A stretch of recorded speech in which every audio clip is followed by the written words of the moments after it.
Hope you guys are doing well. Welcome back. In today's video, I'm going to show you that how you can post on the LinkedIn. So let's get started. So first of all, what we have to do simply we have to go to the home page of our LinkedIn, and after that, if you want to post a video or photo or images or whatever you want, you can also do that. So now simply we have to click on the start post option here, and after clicking on that, you have to write whatever you want. For example, I have copied a text. I'm going to paste it here.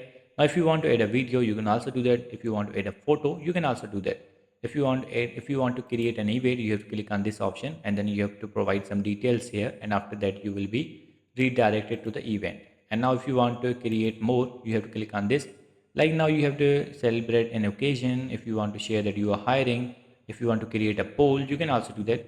These all type of content and the formats are provided here. You just have to choose that in which format and what you want to upload, and then you have just have to click on the post, and after clicking on the post, that will be posted on the LinkedIn. So in this way you can post anything on the LinkedIn. I hope you guys understand this video that how you can do that. So see you in the next video.